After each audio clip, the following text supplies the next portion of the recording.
Hello friends, आज मैं आपके साथ कॉमर्स का एक और टॉपिक लेके आया हूँ और टॉपिक का नाम है ई बिजनेस। चलिए शुरू करते हैं। शुरू करने से पहले बता दूं कि इस चैप्टर के सारे लिंक्स आपको इस वीडियो के डिस्क्रिप्शन में मिल जाएंगे। In simple words, E business का मतलब होता क्या है? In simple words, E business means doing business over the internet. Internet के थ्रू बिजनेस चलाना, उसे ई बिजनेस कहा जाता है। This drastically changes the manner of doing business. तो जब से ई बिजनेस का चाल चलन शुरू हुआ है, तब से बिजनेस करने के तरीके एकदम से चेंज हो गए हैं। For centuries business has been on physical presence of buyers and sellers. पुरानी सदियों से चलता आ रहा है कि जब बायर और सेलर फिजिकली प्रेजेंट होगा तभी वो बाय एंड सेल कर पाएंगे सामान। बट ई बिजनेस के आने से ये बिल्कुल चेंज हो गया system. In e business physical presence is not required. E business में या इंटरनेट के थ्रू जो बिजनेस होता है उसमें जो है फिजिकल प्रेजेंस की रिक्वायरमेंट नहीं होती। E business refers to any form of business transactions in which the buyers and the sellers interact electronically using the telecommunication networks. तो ई बिजनेस एक ऐसा फॉर्म ऑफ बिजनेस है जिसमें ट्रांजैक्शंस होती हैं या जो बायर्स एंड सेलर्स हैं वो आपस में जो है इंटरेक्ट करते हैं इलेक्ट्रॉनिकली। इलेक्ट्रॉनिकली का मतलब कि इंटरनेट के थ्रू, ठीक है। उनके पास डिवाइसेस होते हैं, मोबाइल या लैपटॉप, उसके थ्रू वो खरीद बेच सकते हैं, इंटरेक्ट कर सकते हैं कि कौन कौन सा सामान कहाँ पड़ा है और कितने का खरीदना है वगैरह वगैरह, ठीक है। तो अंडर मैं एक डेफिनेशन आपके साथ डिस्कस कर दूं। Under the information technology act 2000, जिसको आईटी एक्ट 2000 भी कहा जाता है, e business is defined as the transactions carried out by means of electronic data interchange and other means of electronic communication in place of paper based methods of communication।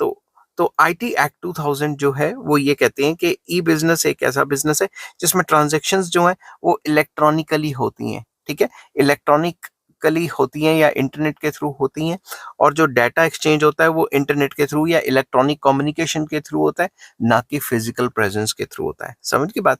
तो I hope ये video आपको पसंद आई होगी।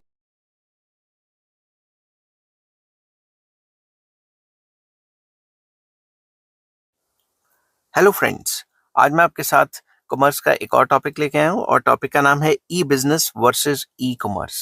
शुरू करने से पहले बता दूं कि इस चैप्टर के सारे लिंक्स आपको इस वीडियो के डिस्क्रिप्शन में मिल जाएंगे। चलिए शुरू करते हैं। The terms e business and e commerce are often used interchangeably. ज्यादातर जब हम आम लैंग्वेज में बात करते हैं तो उसमें ई बिजनेस और ई कॉमर्स में कोई ज्यादा फर्क नहीं हम करते। आम लोग ये सोचते हैं कि दोनों एक ही हैं। But e business is a wider term than e commerce. मगर असल में जो कॉमर्स के स्टूडेंट्स हैं उनको ये पता होना चाहिए कि जो ई बिजनेस है वो वाइडर टर्म है ई कॉमर्स से। E business includes not only e commerce but also other electronically conducted business transactions such as product development, production, inventory management, accounting, finance and human resource management. तो e business में सिर्फ अपना सामान बेचना ही नहीं आ जाता जो कि ई कॉमर्स में आता है। तो ई बिजनेस में और काफी सारी चीजें आ जाती हैं, जैसे कि प्रोडक्ट डेवलप करना, जैसे कि प्रोडक्शन करना, जैसे कि इन्वेंट्री मैनेजमेंट करना, जैसे कि अकाउंटिंग करना, या फाइनेंस करना, या ह्यूमन रिसोर्स मैनेजमेंट करना। ये भी ई बिजनेस का पार्ट आ जाते हैं। जब ये सारे काम इलेक्ट्रॉनिकली किए जाते हैं तो उनको ई बिजनेस में डाल दिया जाता है। But e-commerce simply covers a firm's interactions with its customers and suppliers over internet। तो ई-कॉमर्स में सिर्फ दो मेन चीजें आ जाती हैं कि एक कंपनी अपने कस्टमर्स या जो सप्लायर्स हैं जो उनको रॉ मटेरियल सप्लाई करते हैं उनके साथ इलेक्ट्रॉनिकली कैसे इंटरेक्शन करती है। तो आपको इस वीडियो के थ्रू क्लियरली पता लग गया होगा कि जो ई बिजनेस है उसका जो स्कोप है वो काफी वाइड है, उसी के अंदर ई कॉमर्स भी आ जाता है। बट ई कॉमर्स का स्कोप छोटा है और वो सिर्फ इलेक्ट्रॉनिकली अपने कस्टमर्स के साथ इंटरेक्ट करना या अपने सप्लायर्स के साथ इंटरेक्ट करना, उसी को कहा जाता है।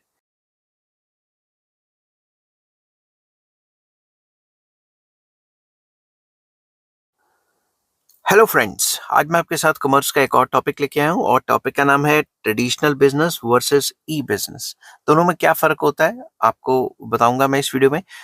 इस वीडियो के शुरू करने से पहले बता दूं कि इस चैप्टर के सारे लिंक्स आपको इस वीडियो के डिस्क्रिप्शन में मिल जाएंगे। चलिए शुरू करते हैं। ट्रेडिशनल बिजनेस में क्या होता है? It is difficult to form. Basically जो ट्रेडिशनल बिजनेस है उसमें फॉर्मेशन काफी डिफिकल्ट रहती है क्योंकि लार्ज रिसोर्सेज चाहिए होते हैं। बट ई बिजनेस में क्या है, फॉर्मेशन इज इजी, इंटरनेट के थ्रू ही तो बेचना है, तो हमें शोरूम खोलने की जरूरत नहीं है। ठीक है। नेक्स्ट, ट्रेडिशनल बिजनेस में पॉइंट आ जाता है setting up cost are high as fixed assets are required. तो ट्रेडिशनल बिजनेस खोलने के लिए फिक्स एसेट्स रिक्वायरमेंट बहुत ज्यादा होती है, तो इसकी सेटअप कॉस्ट या सेटिंग अप कॉस्ट काफी ज्यादा रहती है। दूसरी तरफ ई बिजनेस में क्या है, setting up cost are low as not much of the fix assets are required. तो ई बिजनेस में जो सेटअप कॉस्ट है वो काफी कम रहती है क्योंकि हमें जो फिक्स एसेट्स है उसकी ज्यादा रिक्वायरमेंट नहीं होती। तो ट्रेडिशनल बिजनेस में ऑपरेटिंग कॉस्ट जो है वो काफी हाई रहती है और ई बिजनेस में लो ऑपरेटिंग कॉस्ट रहती है। समझ की बात। फिर आ जाता है एक और point, location of business should be near to the source of raw material and markets. आपको ट्रेडिशनल बिजनेस वहीं खोलना पड़ेगा जहां पे आपकी मार्केट है, उसके आसपास खोलना पड़ेगा, या जहां से आपको रॉ मटेरियल मिलता है वहां के आसपास खोलना पड़ेगा। बट ई बिजनेस में नो सच रिक्वायरमेंट, ऐसी रिक्वायरमेंट नहीं है क्योंकि इंटरनेट के थ्रू ही बेचना है। ठीक है।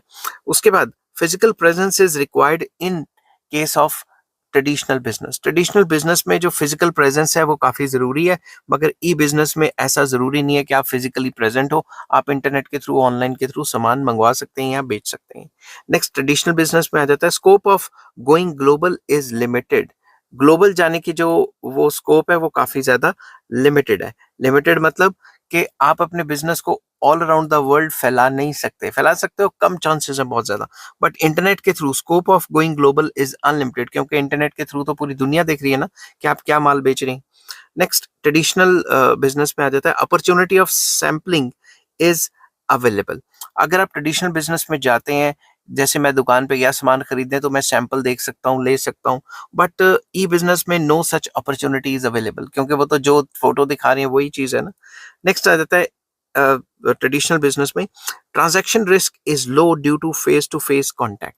आपको इसमें ट्रांजैक्शंस का रिस्क नहीं होता। आपने सामान खरीदना है, पैसे देने हैं, सामान लेना है, उसी टाइम घर लेके आ जाना है। बट ऑनलाइन जो ई बिजनेस है उसमें क्या होता है, ट्रांजैक्शन रिस्क इज हाई। क्या पता आपने सामान पैसे कटवा दिए ऑनलाइन और आपका सामान ही नहीं आया। और भी कई टाइप के रिस्क होते हैं जिनकी वीडियो मैं बनाऊंगा, और उन सब के जो लिंक्स हैं वो आपको इस वीडियो के डिस्क्रिप्शन में मिल जाएंगे कि किस किस टाइप के रिस्क हैं ई बिजनेस के अंदर। नेक्स्ट आ जाता है semi skilled staff is required.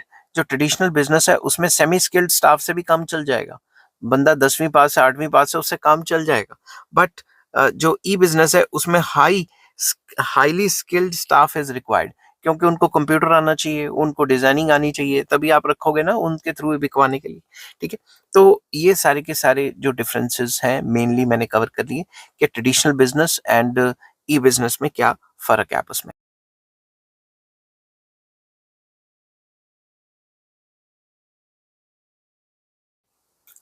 Hello friends, आज मैं आपके साथ कॉमर्स का एक और टॉपिक लेके आया हूँ और टॉपिक का नाम है steps involved in online shopping. जब भी हम ऑनलाइन शॉपिंग, ऑनलाइन बिजनेस करते हैं या ऑनलाइन शॉप करने लगते हो आप, तो उसमें क्या क्या स्टेप्स इन्वॉल्व होते हैं ये मैं नंबर वाइज कवर करूंगा। शुरू करने से पहले बता दूं कि इस चैप्टर के बाकी सारे लिंक्स आपको इस वीडियो के डिस्क्रिप्शन में मिल जाएंगे। चलिए शुरू करते हैं। The steps involved in online shopping are as follows. Number 1, finding the seller. Seller ढूंढना। ठीक है। सबसे पहले आप शॉपिंग करने जाओगे ऑनलाइन तो आपको क्या करना है, सेलर ढूंढना है कि ये पर्टिकुलर सामान कौन कौन सी जो ई बिजनेस की साइट्स हैं उन पे अवेलेबल है, कौन कौन से लोग ये सामान बेच रहे हैं। तो इसको पेपर में लिखेंगे। First of all the buyer will locate the seller. जो बायर्स हैं वो लोकेट करेंगे कि सेलर्स कौन कौन है। From advertisements and other sources the buyers have come to know the website of the seller. तो डिफरेंट डिफरेंट एडवर्टाइजमेंट्स के थ्रू बायर्स को पता लगेगा कि ये सेलर्स हैं जो ये पर्टिकुलर सामान बेच रहे हैं। The buyer will log in the seller's website. Buyer क्या करेगा, लॉग इन करेगा उनकी जो सेलर्स की वेबसाइट पे। It is necessary to register the with the online vendor using the password. तो सबसे पहले हमें उनकी साइट पे जाके अपना अकाउंट बनाना पड़ेगा, तभी हम सामान अपने अपने पास मंगा सकते हैं। विदाउट अकाउंट बनाए और पासवर्ड सेट किए वो नहीं आता क्योंकि उनके पास हमारा डाटा चले जाता है ना। नेक्स्ट आ जाता है सिलेक्शन ऑफ प्रोडक्ट। एक बार हमने वेबसाइट देख ली किस पे सामान मिल रहा है, फिर हम क्या करेंगे, प्रोडक्ट्स को सिलेक्ट करेंगे। सेकंड पॉइंट आ जाता है the buyers select the products from the menu given on the website. जो भी वेबसाइट पे वो गए वहां से कई प्रोडक्ट्स हैं, उनमें में से हम सिलेक्ट करेंगे बीइंग बायर कि कौन सा सामान हमें खरीदना है। With For this purpose, the buyer might visit the websites of two or more vendors and compare the prices and quality. इसके लिए जो buyers हैं वो दो या दो से ज्यादा vendors की भी जो है वेबसाइट चेक कर सकता है। जैसे आप फ्लिपकार्ट पे भी जाते हो और उसके बाद अमेजोन पे भी जाते हो और एक दो साइट्स को और चेक करते हो कि भाई कहाँ अच्छी प्राइस और अच्छी क्वालिटी है। थर्ड पॉइंट आ जाता है प्लेसिंग द ऑर्डर। अगर आपको चीज पसंद आ गई है तो आप ऑर्डर प्लेस करोगे। While browsing the website the buyer drops the selected items in the shopping cart. तो आप क्या करते हो, आप उसको ऐड टू कार्ट कर देते हो या अपने कार्ट में मतलब उसके ऐड कर देते हो और जब लॉग आउट करने लगते हो उसकी पेमेंट वूमेंट कर देते हो। Once the products are selected and sale takes place, the buyer has to be give has to be given payment. तो basically has to give payment, has to give आना था, has to be give payment नहीं आना था।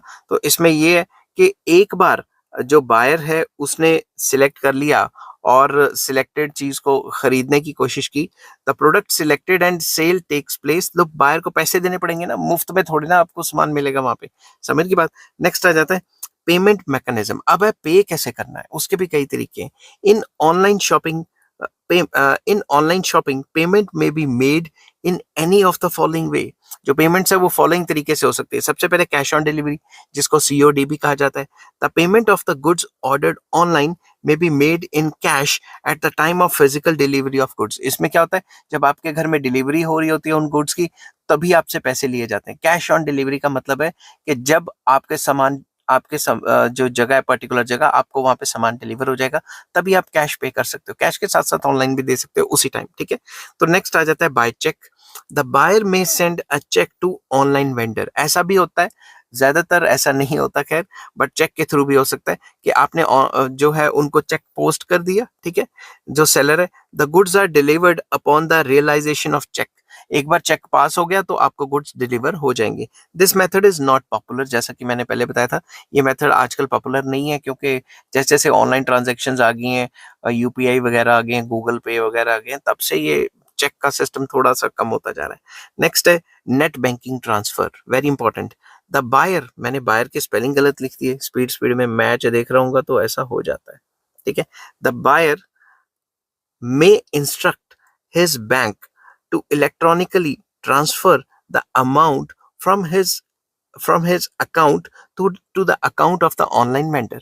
तो आप net banking कर सकते हो। कैसे? जो बायर है वो अपनी नेट बैंकिंग खोल के, अपने बैंक की साइट खोल के, या फिर अपने ऑनलाइन जो उसके पास बैंक की ऐप है उसके थ्रू जो वेंडर है, जो बेचने वाला है, उसको ऑनलाइन पैसे ट्रांसफर कर देगा, ठीक है। तो ये भी एक तरीका हो सकता है। नेक्स्ट है क्रेडिट कार्ड या डेबिट कार्ड के थ्रू पेमेंट करना।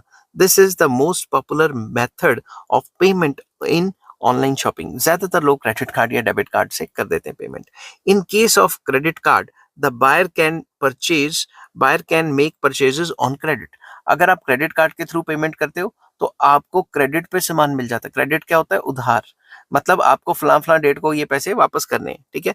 Letter the issuing bank transfers the amount to the vendor's account and the buyer's account and the buyer's account is debited। तो इसमें बेसिकली ये क्या होता है, एट ए टाइम तो पैसे ट्रांसफर कर देता है, और अगर डेबिट कार्ड वगैरह से कर रहे हो तो उसी टाइम आपके अकाउंट से भी पैसे कट जाते हैं, ठीक है। तो अगर आप क्रेडिट कार्ड के थ्रू कर रहे हो तो एक बार तो पैसे वो दे देगा। कौन दे देगा? एक बार तो पैसे क्रेडिट कार्ड वाले हमें कर्जा देके जो सेलर है उसके अकाउंट में डाल देंगे, बाद में हमें उस क्रेडिट कार्ड में जमा भी तो करवाने पड़ेंगे ना। कईयों ने ऑटो डेबिट की स्कीम लगाई होती है कि हर महीने के पर्टिकुलर डेट में आपके अकाउंट से जो क्रेडिट कार्ड की जो पेमेंट्स है वो अपने आप कट जाती। कईयों ने नहीं एक्टिव कराई होती।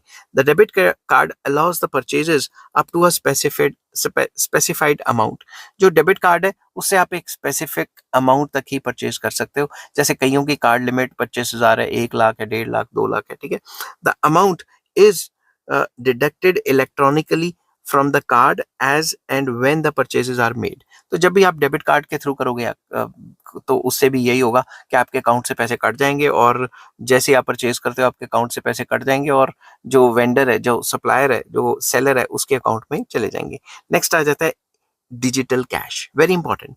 On payment of the amount the bank issues digital cash in favour of buyer, ठीक है। फिर से समझना, ऑन पेमेंट ऑफ अमाउंट, जैसे आपने अमाउंट पे किया, the bank issues digital cash in favour of buyer. तो बैंक क्या करता है, डिजिटल कैश को जो है वो बायर की फेवर में डिजिटल कैश को इशू कर देता है। Digital cash is a form of electronic currency existing in cyber space. Basically ये जो डिजिटल करेंसी है, ये इसकी बात चल रही है, फिजिकल करेंसी की बात इसमें नहीं चल रही। तो इसमें क्या है, डिजिटल करेंसी जो है वो एक इलेक्ट्रॉनिक करेंसी होती है जो कि साइबर स्पेस में पहले से अवेलेबल है। समझ की बात, एग्जिस्ट करती है। The bank supplies a special software by which the buyer can draw e cash from his bank account. तो इसमें क्या है, एक स्पेशल ऐप जो आजकल बैंक है वो प्रोवाइड करते हैं, जिसमें आप डिजिटली आप अपने जो है क्या कहते हैं पैसे को निकाल सकते हो और किसी और को डिजिटली ट्रांसफर कर सकते हो, उसमें फिजिकल की रिक्वायरमेंट नहीं होती। This e cash can be used to make purchases over the internet. इस ई कैश को इस्तेमाल किया जा सकता है इंटरनेट पे परचेजेस करने के लिए। This method avoids the problems of security involved in credit cards. इस केस में क्रेडिट कार्ड्स के ऊपर जो हजारों टाइप की सिक्योरिटीज लगी होती हैं, उसको भी अवॉइड किया जा सकता है। तो सिंपल वर्ड्स में आजकल जो ई कैश है, इसका जो चाल चलन है वो काफी बढ़ता जा रहा है। नेक्स्ट आ जाता है डिलीवरी। नेक्स्ट स्टेप, एक बार आपने पैसे पूसे दे दिए तो आपको क्या होगा, डिलीवरी होगी। On receiving payment the product is delivered to the buyer. एक बार पेमेंट उनको मिल गई तो आपको जो है सामान डिलीवर हो जाएगा। द प्रोडक्ट में be downloaded from the seller's website. ऐसा भी हो सकता है कि आपको कोई सॉफ्टवेयर चाहिए हो, तो आपने एक बार पैसे दे दिए तो आपने जो सेलर है उसकी साइट से डाउनलोड कर लिया। Whenever this is not possible, goods are goods are delivered to the buyer through courier or post। तो जब भी आप सामान डाउनलोड नहीं कर सकते, आपको फिजिकल डिलीवरी चाहिए, तो आपको जो डिलीवरी है वो कोरियर के थ्रू या पोस्ट के थ्रू आपको मिल जाएगी। तो डिलीवरी में सिंपल वर्ड्स में पैसे दे दिए, सामान आपके पास आ जाएगा। नेक्स्ट आ जाता है post sale activity. After delivery the buyer may need some service concerning the purchased product. तो अगर आपको पोस्ट सेल कोई भी चीज आपको प्लस माइनस होती है, आपको पसंद आती है, नहीं आती है, या फिर आपको नहीं पता लगता, तो आप सेलर से जो है वो कांटेक्ट कर सकते हैं। उसमें पोस्ट सेल एक्टिविटी आ जाती है। आप कस्टमर केयर पे भी कॉल कर सकते हैं कि मुझे ये प्रॉब्लम्स आ रही हैं।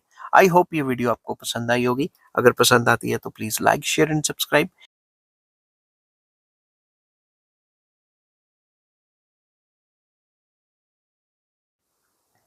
हेलो फ्रेंड्स, आज मैं आपके साथ कॉमर्स का एक और टॉपिक लेके आया हूं और टॉपिक का नाम है scope of e business. E business का क्या स्कोप होता है या इसके अंदर कौन कौन सी चीजें आ जाती हैं, वो डिस्कस करेंगे इस वीडियो में।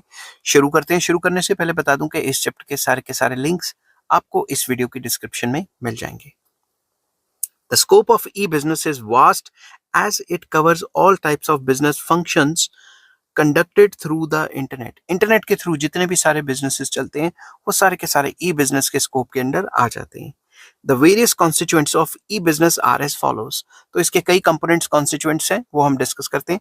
सबसे पहले आ जाता है B to C commerce, very important.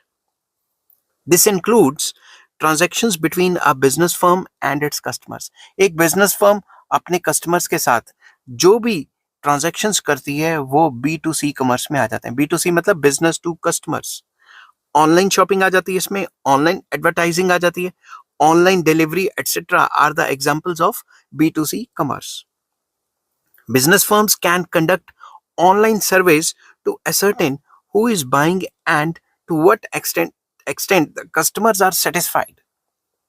जो बिजनेस कंपनीज हैं वो लगातार ऑनलाइन सर्वेस करवाती रहती हैं ये देखने के लिए कि जो उनके कस्टमर्स हैं उनको कौन सी चीज पसंद है और कौन सी चीज में वो कितनी वेरिएशन करें, कितनी क्वांटिटी, कितनी क्वालिटी, नया प्रोडक्ट, सब चीजों की जानकारी लेने के लिए वो कुछ ना कुछ सर्वेस करवाती रहती हैं।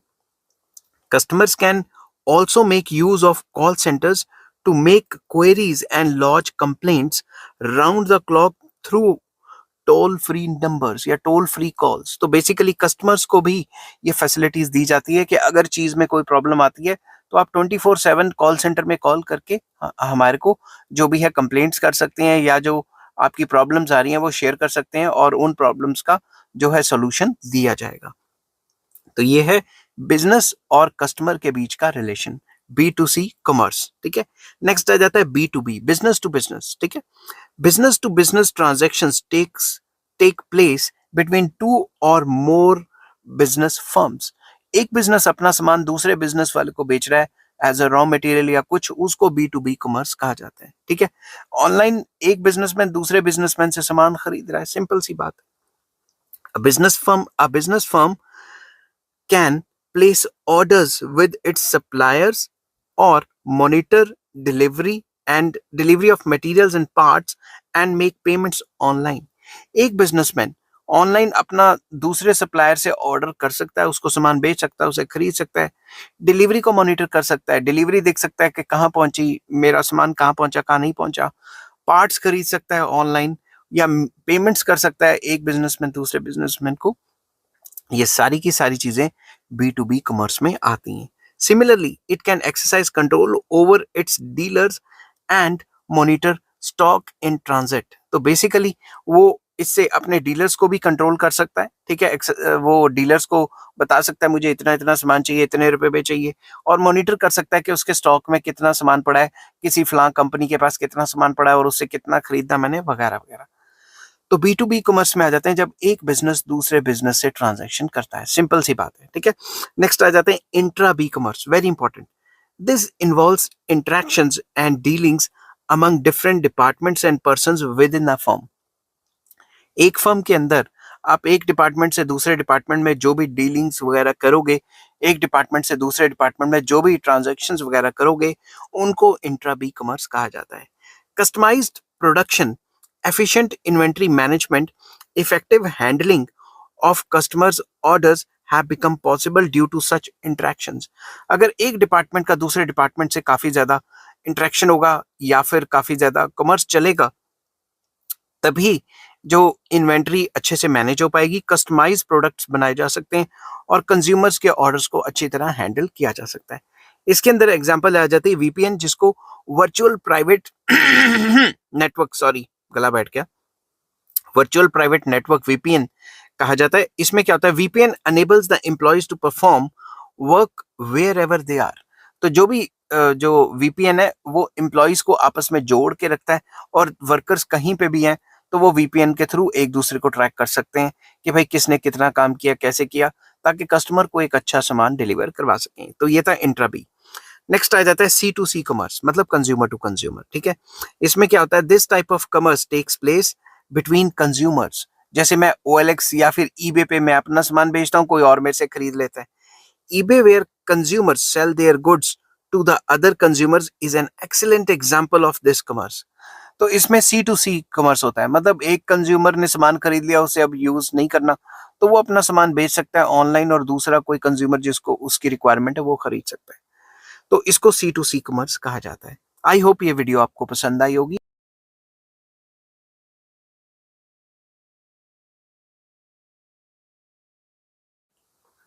हेलो फ्रेंड्स, आज मैं आपके साथ कॉमर्स का एक और टॉपिक लेके आया हूँ, और टॉपिक का नाम है एडवांटेजेस ऑफ ई बिजनेस। शुरू करने से पहले बता दूं कि ई बिजनेस का जो चैप्टर है उसके सारे के सारे लिंक्स आपको इस वीडियो की डिस्क्रिप्शन में मिल जाएंगे। चलिए शुरू करते हैं। E business makes possible working round the clock and around the world. Basically e business हमें हेल्प करता है कि हम 24 घंटे काम कर सकते हैं और पूरी दुनिया में अपना बिजनेस फैला सकते हैं। It enables companies to be more efficient and flexible in their internal operations, to work more closely with their suppliers, and to be more responsive to the needs and expectations of their customers। E business के through companies और ज्यादा efficiently काम करती हैं, सस्ता raw material खरीदती हैं। सस्ता रॉ मटेरियल कैसे खरीदेंगी, देखेंगे कि ऑनलाइन कौन सबसे सस्ता हमें मटेरियल प्रोवाइड कर रहा है, फ्लेक्सिबिलिटी दिखाएंगी अपने इंटरनल ऑपरेशंस में, और मोर क्लोजली जो होंगी अपने सप्लायर से रिलेटेड हो जाएंगी, मतलब लिंक बना लेंगी। दूसरी तरफ ज्यादा रिस्पॉन्सिव हो जाएंगी, किसके थ्रू, के कस्टमर्स को क्या क्या चाहिए, कस्टमर्स के हिसाब से सामान बनाएंगी। समझ गई बात।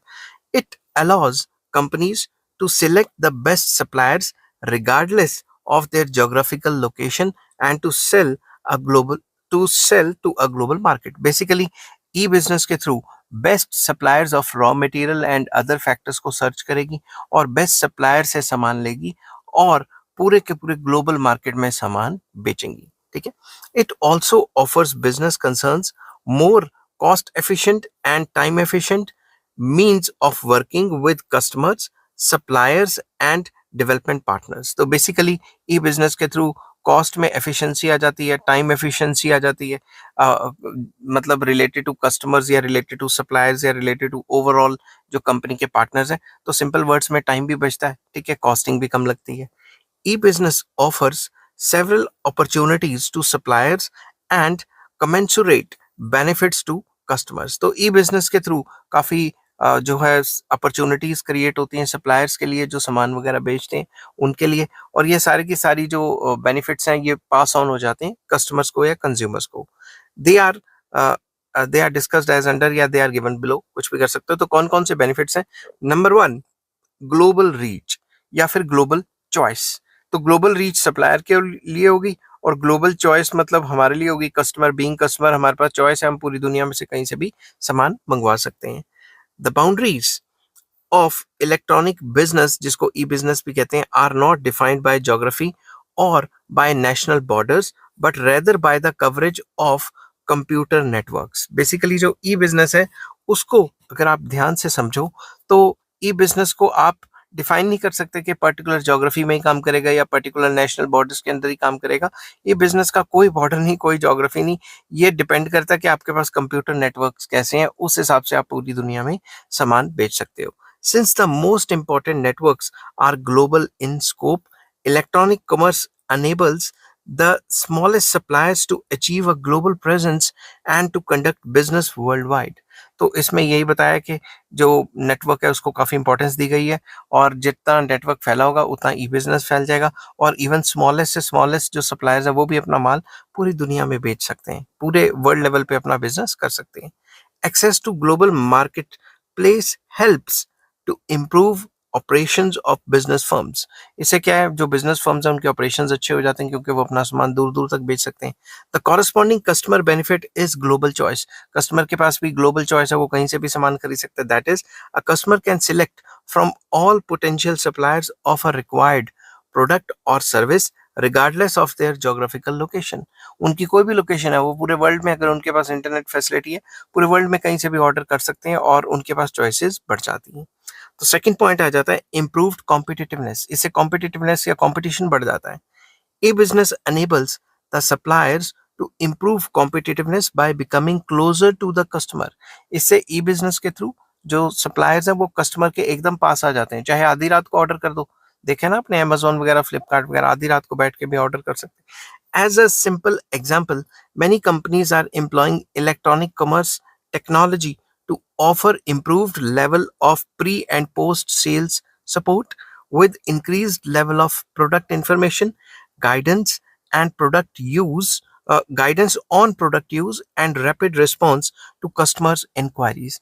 तो इसके लिए क्या करती हैं कंपनीज, लेटेस्ट टेक्नोलॉजी लेके आती हैं और कॉमर्स में ऐसी टेक्नोलॉजी यूज करती हैं जिससे कि जो कंज्यूमर्स हैं उनको प्री सपोर्ट सेल सर्विस या फिर पोस्ट सपोर्ट्स जो है सेल सर्विस प्रोवाइड करती हैं कि इसको कैसे इस्तेमाल करना है, क्या करना है, किस किस तरीके का होगा, वो सारी प्रोडक्ट की इंफॉर्मेशन वगैरह देना, कस्टमर केयर वगैरह खोलना इसके लिए, ठीक है। The corresponding customer benefit is improved quality of service. इससे क्या होता है, क्वालिटी ऑफ सर्विस अच्छी हो जाती है। तो ई बिजनेस का ये भी फायदा है कि भाई इससे कॉम्पिटिटिवनेस बढ़ जाती है और हर एक कंपनी जो है अपने कॉम्पिटिटर को कम्पीट करने की कोशिश करती है बेस्ट सर्विस देके, ठीक है, थ्रू टेक्नोलॉजी। थर्ड पॉइंट आ जाता है मास कस्टमाइजेशन और पर्सनलाइज्ड प्रोडक्ट्स एंड सर्विसेज। तो जैसे जैसे आजकल ई बिजनेस का चाल चलन फैल रहा है वैसे वैसे आप अपने हिसाब से कस्टमाइज्ड प्रोडक्ट्स मंगवा सकते हो, समझिए बात। With electronic interaction suppliers are able to gather detailed information on the needs of each individual customer and automatically tailor products and services to those individual needs। तो ई बिजनेस के फैलने से लोगों के साथ काफ़ी इंटरेक्शन, कस्टमर्स के साथ काफ़ी इंटरेक्शन बढ़ गया है और कस्टमर्स की नीड के हिसाब से वो सामान बना सकते हैं और सप्लाई कर सकते हैं। This results in customised products comparable to those offered by specialized suppliers but at a mass market prices। तो ई बिजनेस के थ्रू वो कस्टमाइज प्रोडक्ट्स बेच सकते हैं उन प्राइजेस पे जो कि मास प्राइजेस हैं। मास प्राइजेस का मतलब जो कि बल्क में बना के प्राइजेस होते थे, उन प्राइजेस पे ही आप कस्टमाइज प्रोडक्ट्स अवेलेबल हैं, ठीक है। जैसे आजकल ऑनलाइन आप देखो तो अपनी टी शर्ट के ऊपर अपनी फोटो लगवा सकते हो, किसी का नाम लगवा सकते हो, ऐसे ऐसी चीजें, ठीक है। मग के ऊपर अपनी फोटो छपवा सकते हो चाय वाले, ठीक है। One simple example is an online magazine that is tailored for individual reader on each access to emphasize articles likely to be of interest and exclude articles that have already been read. आपने देखा होगा जब भी आप अपने Android phone पे खोलते हैं कुछ ना कुछ तो गूगल पे देखते हैं तो आपको जिस टाइप की चीजें पसंद है उन टाइप के आर्टिकल्स ही खुलने शुरू हो जाते हैं, समझ गई बात। तो वो टेलर्ड मेड या फिर कस्टमाइज जो है वो चीजें होती हैं। आजकल आर्टिफिशियल इंटेलिजेंस का जमाना है, वो पता लगा देते हैं, जितने भी जो गूगल है वो पता लगा देता है कि हमारा इंटरेस्ट किस चीज में, हम गूगल पे क्या क्या सर्च कर रहे हैं, हमारे फोन पे कौन कौन सी एप्स हैं, उस हिसाब से हमें सामान दिखाना शुरू कर देते हैं। नेक्स्ट आ जाता है शॉर्टन और eradicate change, basically rapid response to needs. तो इसमें क्या है, तेजी से काम हो जाता है और जो बीच में जो चेंज बनी हुई थी उनको इरेडिकेट किया जाता है कि पहले जो सप्लायर्स है, जो प्रोड्यूसर है, वो डायरेक्ट अपना सामान कस्टमर को भेज देना, पहले वो होलसेलर को बेचेगा, डिस्ट्रीब्यूटर को बेचेगा, ये वो बीच वाली चेंज को खत्म कर दिया जाएगा ई बिजनेस के थ्रू। ठीक है, e business often allows traditional supply chains to be shortened dramatically. तो जो भी ट्रेडिशनल सप्लाई चेन्स है उनको शॉर्टन कर देता है, जैसा कि मैंने पहले बताया।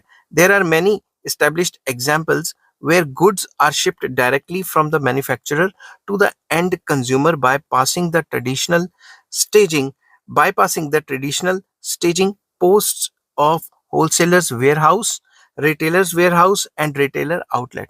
तो बात वही होगी कि जो प्रोड्यूसर है वो अपना डायरेक्टली कस्टमर को सामान बेच रहे हैं ऑनलाइन, उन्होंने अपनी एप्पल की साइट खोल लिया, सैमसंग की साइट खोली, आप डायरेक्टली वहां से मंगा सकते हो, ताकि जो रिटेलर है और या फिर जो होलसेलर है या डिस्ट्रीब्यूटर है उनको बाईपास कर सकते हो। ठीक है, through e business the cycle time involve in the transaction is considerably reduced due to high speed of e business.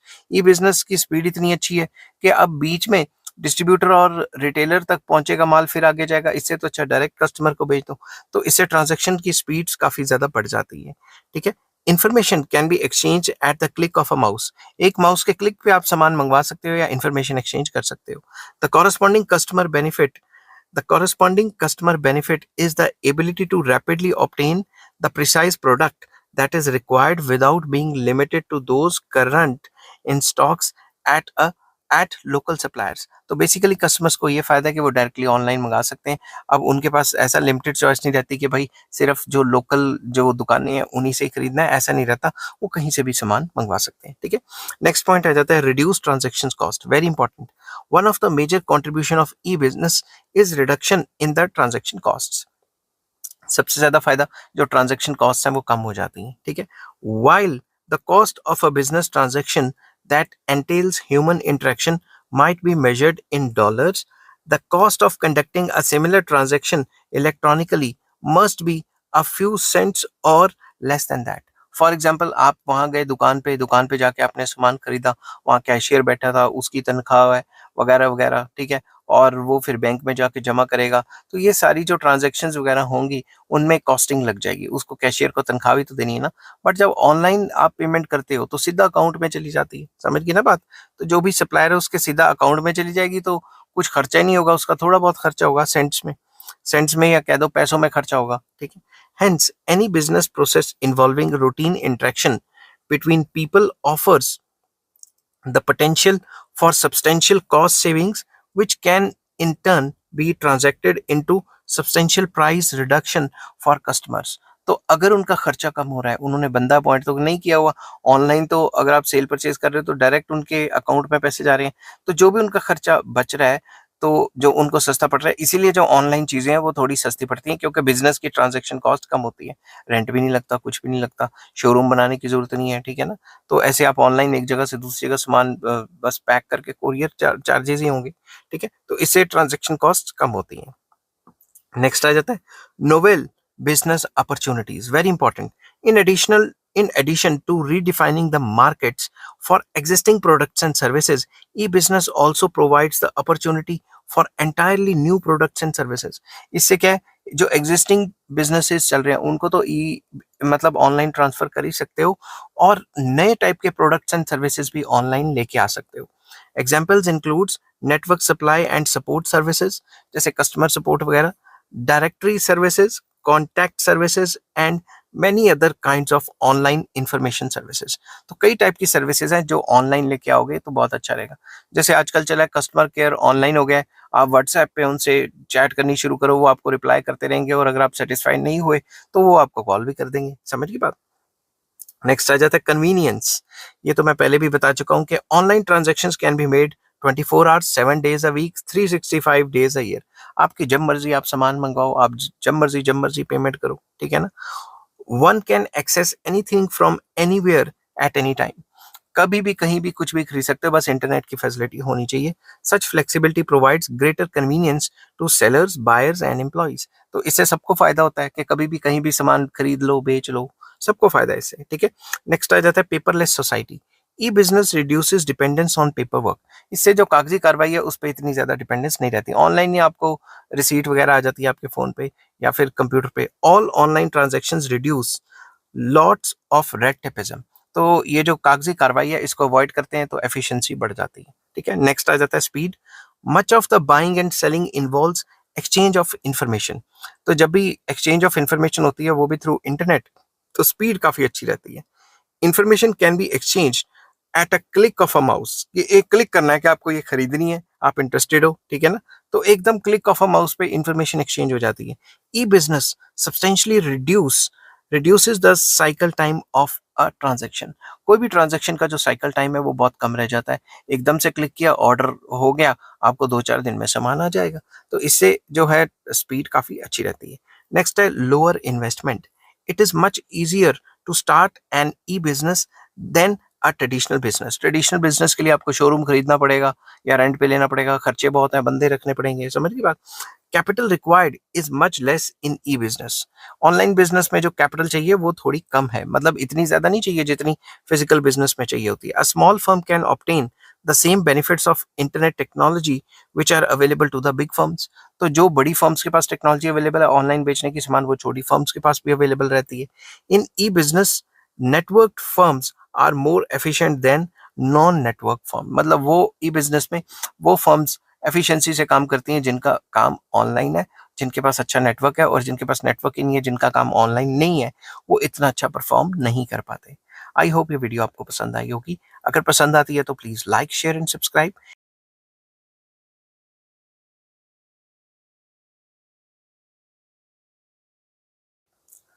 Hello friends, आज मैं आपके साथ कॉमर्स का एक और टॉपिक लेके आया हूँ और टॉपिक का नाम है limitations of e business.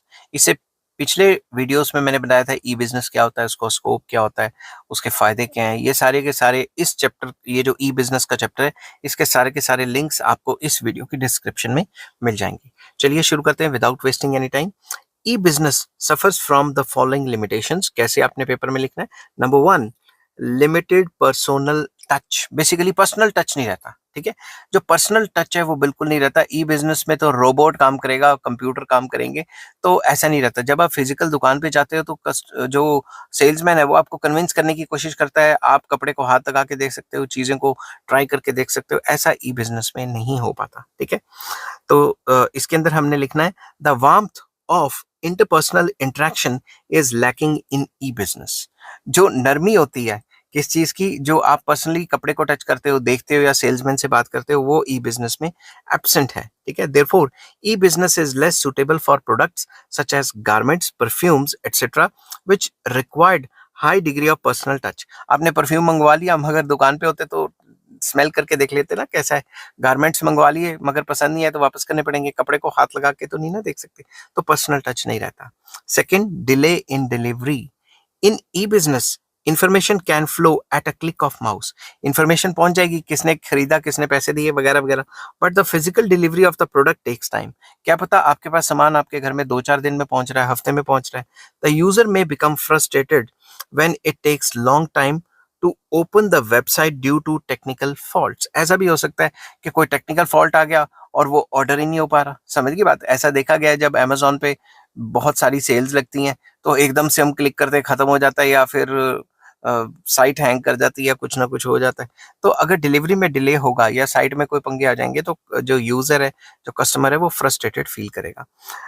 Next आ जाता है अनफैमिलियरिटी विद टेक्नोलॉजी। वो लोग जिनको टेक्नोलॉजी का नहीं पता, ठीक है, या जिनको फोन वगैरह ऑपरेट नहीं करना था, लैपटॉप ऑपरेट नहीं करना था, कंप्यूटर ऑपरेट नहीं करना था, वो कैसे ऑनलाइन सामान मंगाएंगे? वो तो मंगा ही नहीं ना सकते, ठीक है ना।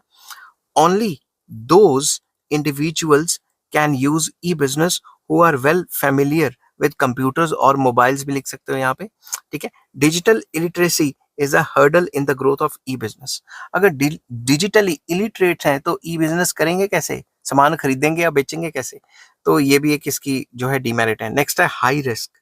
In e-business, it is difficult to ascertain the identity of the parties and even the location from where the parties are operating।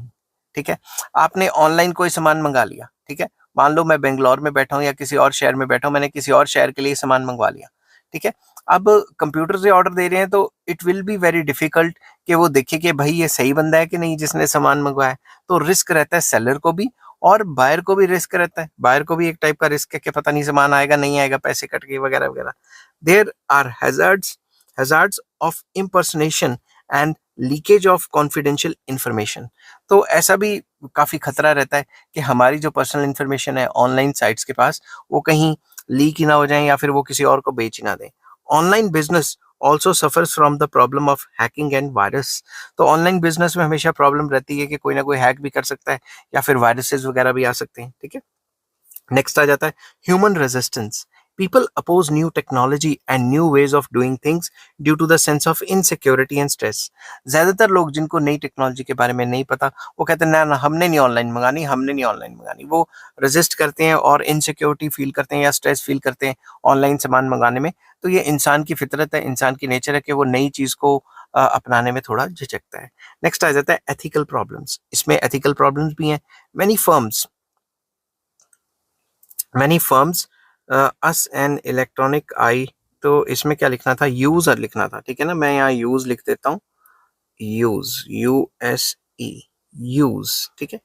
Many firms use an electronic eye to keep a track of the email files and other important things used by the customers, which is an attack on the privacy of the customer। आपको पता है जब भी आप कोई site या अपने phone में एप्लीकेशन डाउनलोड करते हैं तो वो परमिशन मांगते हैं। तो हम परमिशन में क्या करते हैं, okay okay okay yes yes yes फटाफट से करके साइट वो जो एप्लीकेशन है वो डाउनलोड कर लेते हैं।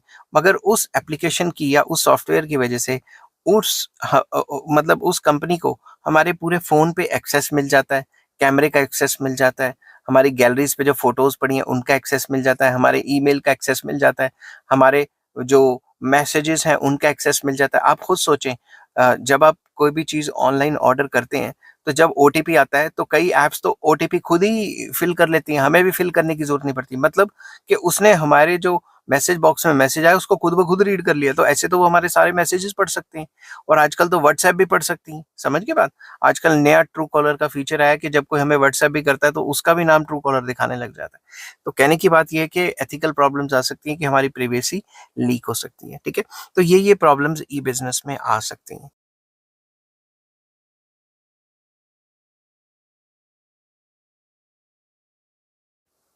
हेलो फ्रेंड्स, आज मैं आपके साथ कॉमर्स का एक और टॉपिक लेके आया हूं और टॉपिक का नाम है resources required for successful implementation of e business. अगर आपको एक अच्छा ई बिजनेस चलाना है तो आपको कौन कौन सी चीजें चाहिए, कौन कौन से रिसोर्सेज रिक्वायर्ड हैं, वो डिस्कस करेंगे इस वीडियो में। शुरू करने से पहले बता दूं कि चैप्टर का नाम है ई बिजनेस और इस चैप्टर के सारे लिंक्स आपको इस वीडियो के डिस्क्रिप्शन में मिल जाएंगे। चलिए शुरू करते हैं। The resources required for successful implementation of e-business are as follows। Number 1, well designed website। आपके पास एक अच्छी वेबसाइट होनी चाहिए, तभी तो लोग वेबसाइट पे जाके सामान का ऑर्डर करेंगे। A business enterprises must develop a comprehensive website to communicate effectively with its customers and business partners। तो बेसिकली एक अच्छे बिजनेस एंटरप्राइजेस के पास अपनी एक वेबसाइट होनी चाहिए जिसके थ्रू वो जो कस्टमर्स हैं उनके साथ कम्युनिकेट कर सकता है, ठीक है। तो अपनी सारी वेबसाइट पे सामान देगा तभी तो लोग जा जाके खरीद पाएंगे। समझ की बात। The website should provide detailed information about the firms products and services. उस वेबसाइट पे पूरा डिटेल होना चाहिए कि जो मतलब कंपनी है वो क्या क्या सामान, क्या क्या गुड्स, क्या क्या सर्विसेज प्रोवाइड कराती है, क्या क्या सामान बेचती है, ठीक है। Data should be supported with suitable pictures. तो जो भी वो चीजें दिखाएंगे वो सुटेबल पिक्चर्स भी होनी चाहिए, समझ गए बात। अगर कपड़े की है तो कपड़े के हिसाब से कपड़ों की फोटोएं होनी चाहिए, ठीक है। Customers will gain access to the company's website through their computers linked to any network. तो कस्टमर्स एक्सेस कर सकते हैं कंपनी की वेबसाइट, वो किसी भी नेटवर्क में, मतलब इंटरनेट का कनेक्शन होना चाहिए उनके पास, तो वो अपने कंप्यूटर से या फोन से जाके वेबसाइट को मतलब विजिट कर सकते हैं और देख सकते हैं कि कंपनी क्या क्या सामान बेचती है या ऑफर करती है बेचने के लिए। तो पहला तो यही हो गया कि भाई वेबसाइट होनी चाहिए। दूसरा, adequate computer hardware, very important. The business firm must procure and install computers with necessary speed, memory, and nodes to handle the expected volume of business. तो उस कंपनी को एक एडिक्वेट कंप्यूटर हार्डवेयर मतलब अच्छे computers लगाने पड़ेंगे, ठीक है, जो ऑनलाइन एकदम से ट्रैफिक आए तो उसको हैंडल कर लें। ऐसे कंप्यूटर लगाने पड़ेंगे जिनकी मेमोरी अच्छी हो, स्पीड अच्छी हो, ठीक है, जिनको आसान हो हैंडल करना। It should provide the necessary internet service provider and, जिसको आईएसपी भी कहते हैं, and application services, ASP, servers, portals, email facilities etcetera.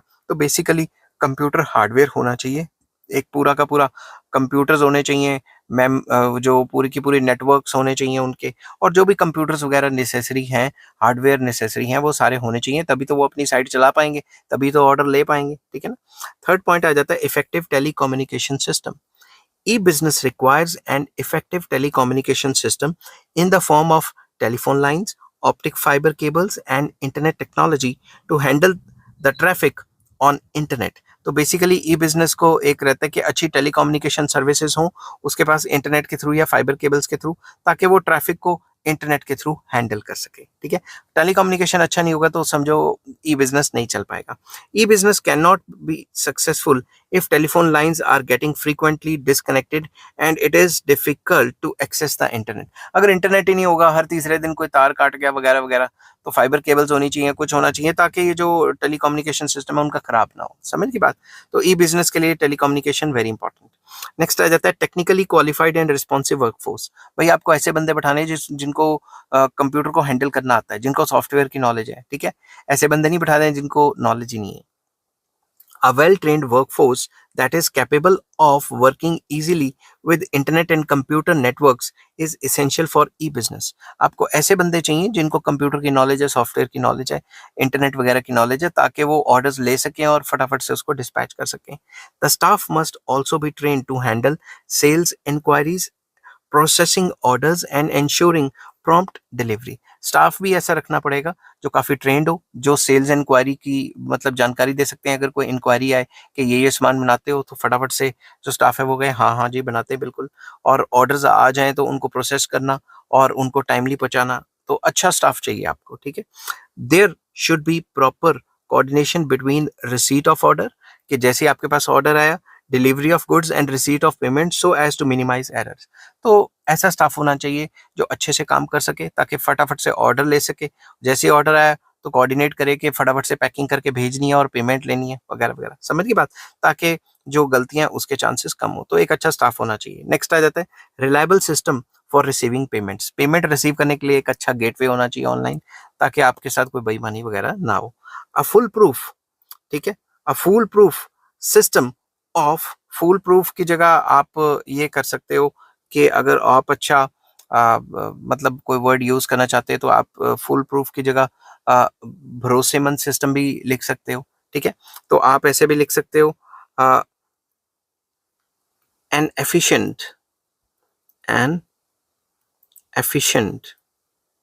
System of receiving, मतलब जो हमारा सिस्टम है वो एफिशिएंट रहना चाहिए। N efficient system of receiving payment for the goods sold must be develop. एक ऐसा एफिशिएंट सिस्टम डेवलप करना चाहिए जिससे पेमेंट फटाफट से आ सके, ठीक है। या फिर फुल प्रूफ भी लिख सकते हो, एफिशिएंट भी लिख सकते हो। एफिशिएंट ज्यादा सही है क्योंकि कॉस्टिंग भी कम लगेगी। तो adequate information should be made available to enable the customers to calculate the amount to be paid। एक ऐसा सिस्टम होना चाहिए जिससे पता लग जाए, जैसे आप सामान ऐड करते हो तो कार्ट में चला जाता है ऑनलाइन, तो वहां पे होना चाहिए कि फटाफट से लिखा हुआ आ जाए इतने रुपए की चीज है, इतने डिलीवरी चार्जेस हैं, इतना टैक्स वगैरह लगेगा, समझ की बात। ये सारा एक फुल प्रूफ एफिशिएंट सिस्टम होना चाहिए। And inbuilt system of refunds in case of excess amount is received should be created. एक ऐसा होना चाहिए कि अगर एक्सेस पेमेंट कर दी है तो ऐसा सिस्टम कंप्यूटराइज्ड होना चाहिए कि जो एडिशनल पेमेंट है वो आपको रिफंड आ जाए, ठीक है। The business firms must make arrangements with banks and credit card agencies to facilitate electronic receipts and payments of money. तो बिजनेस फर्म्स को अपनी जो है अरेंजमेंट्स करनी पड़ती हैं क्रेडिट कार्ड्स के साथ और डेबिट जो भी बैंक्स वगैरह हैं उनके साथ भी करनी पड़ती हैं, ताकि ऑनलाइन पेमेंट्स को लिया जा सके और लोगों को सामान बेचा जा सके। तो ये भी एक reliable system of receiving payments होना चाहिए। बेसिकली ऑनलाइन से जगत में इसको ऑनलाइन प्लेटफॉर्म पे इसको एक क्या कहते हैं गेटवेज वगैरह होने चाहिए, ठीक है। तो आई होप ये वीडियो आपको पसंद आई होगी।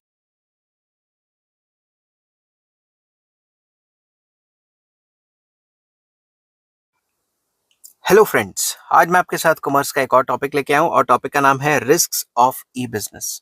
ई बिजनेस के क्या क्या रिस्क होते हैं वो इस टॉपिक में मैं डिस्कस करूंगा। डिस्कस करने से पहले बता दूं कि इस चैप्टर के सारे लिंक्स आपको इस वीडियो के डिस्क्रिप्शन में मिल जाएंगे। चलिए शुरू करते हैं। Several risks are involved in online transaction. जब भी आप ऑनलाइन ट्रांजेक्शन करते हो तो कई टाइप के रिस्क होते हैं। These risk may cause financial, reputational and psychological losses to the parties involve in online transaction. इस टाइप के जो रिस्क हैं उनकी वजह से फाइनेंशियल लॉस भी हो सकता है, साइकोलॉजिकल लॉस भी हो सकता है कि आप दोबारा उस साइट पे जाओ ही ना, रेपुटेशनल लॉस भी हो सकता है कि उस कंपनी की रेपुटेशन खराब होगी क्योंकि भाई उस पर्टिकुलर कंपनी ने मतलब जो भी ऑनलाइन साइट खोली उसमें कोई फ्रॉड हो गया वगैरह वगैरह। किस टाइप के रिस्क होते हैं वो सारे बताऊंगा। These risk are as follows, या डिस्कस्ड एज अंडर। सबसे पहला transaction risk, very important. Online business is prone to the following types of transaction risks. Number one, default on order giving or order taking. ठीक है, default हो सकता है कैसे? The customer denies that he ever placed the order or the seller denies that the order was placed. सबसे पहले तो यही है कि कस्टमर मुकर जाए, मैंने तो सामान मंगवाया नहीं, ठीक है। या फिर जो सेलर है वो मुकर जाए कि मैंने तो सामान बेचा ही नहीं। समझ गई बात? तो दोनों के ऑर्डर गिविंग या ऑर्डर टेकिंग में डिफॉल्ट हो सकता है। Second, default on delivery.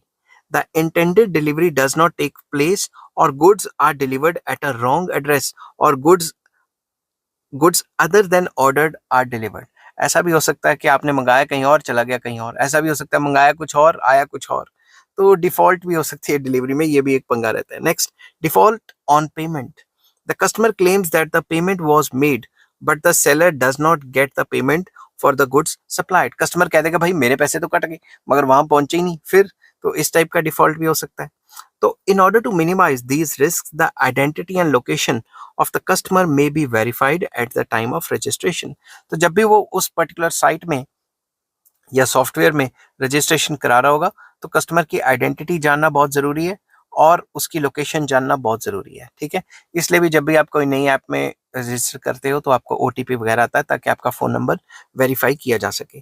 Customers can protect themselves by shopping only for well from, आना था यहाँ पे FROM, only from well known websites. Customer अपने आप को बचा सकते हैं इन फ्रॉड से क्योंकि वो वेल नोन अच्छी कंपनी की साइट पे जाएं। समझ की बात? ऐसी कंपनी की साइट पे ना जाएं जिनको वो जानते ही नहीं। The sellers can protect against default on the payments by verifying the credit card information given by the customers. Customers जो भी ऑनलाइन ट्रांजेक्शन वगैरह करने के लिए जो क्रेडिट कार्ड या डेबिट कार्ड का यूज करते हैं उनकी फुल इंफॉर्मेशन अगर कंपनी के पास रहेगी, सेलर के पास रहेगी, तो वो भी डिफॉल्ट से अपने आप को प्रोटेक्ट कर सकते हैं। The buyer can avoid misuse of credit card details through encryption.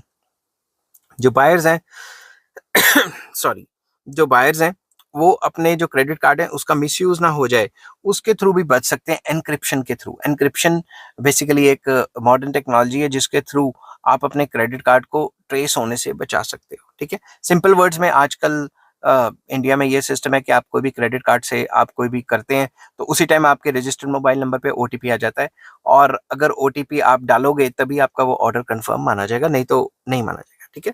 Next आ जाता है data storage and transmission risk. आजकल तो आपको पता है data is a gold. Data stored by computer systems is expose to several risk. जो भी हमारा डाटा कंप्यूटर सिस्टम्स में पड़ा है उस पर काफी ज्यादा रिस्क है। पीपल मे स्टील और distort the data for selfish motives और just for fun.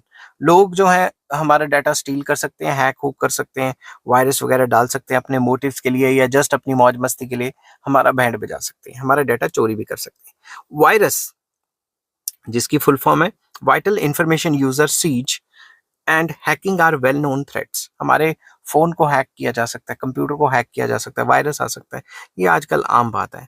Antivirus programs should be installed and updated from time to time. इसके लिए एंटीवायरस को टाइम टू टाइम अपडेट करते रहो और इंस्टॉल करो ताकि वायरसेस वगैरह ना आए। Cryptography can be use to prevent interception of data in the course of transmission. तो जब भी डाटा को एक जगह से जो दूसरी जगह ट्रांसफर किया जाएगा तो उसमें क्रिप्टोग्राफी होना बहुत जरूरी है। ठीक है, आजकल की लेटेस्ट टेक्नोलॉजीज हैं ये। In this technique information is transferred into unreadable format that is called hypertext. इसमें हम एक जगह से दूसरी जगह इंफॉर्मेशन भेजते हैं हाइपर टेक्स्ट की फॉर्म में, ताकि वो रीडेबल फॉर्म में ना हो, जिसने भेजी है और जिसने ली है उन्हीं को समझ आ सके, बाकी बीच में अगर कोई हैक भी कर ले तो उसे समझ ही ना आए कि लिखा क्या है। ठीक है, थर्ड आ जाता है risk of intellectual property and privacy, very important. Internet is an open space, internet तो एक ओपन स्पेस है। Anybody can copy the data and supply it to others. हमारा डाटा कोई भी कॉपी कर सकता है और दूसरों को दे सकता है। Host of advertising and promotional literature may be dumped into our email box. हमारे ईमेल बॉक्स में काफी सारी चीजें पड़ी रहती हैं। Such junk email is a great problem. ये जो हमें लगातार ईमेल पे ईमेल आती रहती है वो भी हमारे लिए बहुत प्रॉब्लम्स है। E business can succeed when both buyers and sellers trust the system of exchange। E business तभी चल पाएगा जब जो बायर्स हैं और सेलर्स हैं वो दोनों एक दूसरे पे भरोसा कर पाएंगे। This trust can be generated by ensuring security of e business transactions. ये सिर्फ और सिर्फ तभी कामयाब होगा जब ई बिजनेस की ट्रांजैक्शंस अच्छी हो जाएंगी। ई बिजनेस की अच्छी ट्रांजैक्शंस होंगी तो दोनों को भरोसा रहेगा आपस में। ठीक है, there are 5 essential elements for ensuring secure transactions over the internet। Internet के ऊपर अगर सिक्योर ट्रांजैक्शंस करनी है तो 5 चीजें बहुत जरूरी हैं। Number 1, authenticity. It means enabling each party in a transaction to ascertain with certainty the identity of other party। दोनों पार्टीज बायर और सेलर को ऑथेंटिसिटी होनी चाहिए कि कौन सामान खरीद रहा है कौन सामान बेच रहा है, दोनों की ऑथेंटिसिटी होनी चाहिए, दोनों का भरोसा होना चाहिए। Integrity, second point, it implies honesty in dealings. तो दोनों ऑनेस्ट रहेंगे तो ई बिजनेस कामयाब रहेगा। Next, confidentiality. It means privacy of the transaction. जो भी ट्रांजैक्शन की है वो प्राइवेट रहनी चाहिए। अगर कॉम्पिटिटर को पता लग गया कि भाई इसने ये सामान बेचा है तो वो भी उस कस्टमर को ऑफर करेगा सस्ते रेट पे। दूसरी तरफ जो बायर है उसको भी चाहिए कि उसका जो डाटा है वो प्राइवेट रहे और उसकी प्रिवेसी रहे, उसकी इंफॉर्मेशन लीक ना हो। नेक्स्ट आ जाता है non repudiability of origin, very important। It refers to ensuring that the parties to a transaction cannot subsequently deny their participation। दोनों पार्टीज डिनाई ना करें, वो ना कहे कि मैंने तो मंगवाया नहीं सामान और सेलर भी ना कहे मेरे पास तो ऑर्डर ही नहीं आया, तो रेपुडिएबिलिटी नहीं होनी चाहिए। ठीक है, नेक्स्ट आ जाता है नॉन रेपुडिएबिलिटी ऑफ रिसीट। ये भी ना हो कि पेमेंट के लिए मुकर जाए। It implies that the seller can not subsequently deny the payment receipt. ठीक है, तो ऐसा ना हो कि उसको पेमेंट आ जाए और वो कह ले मुझे तो पैसे नहीं आए, इस टाइप के काम भी नहीं होने चाहिए।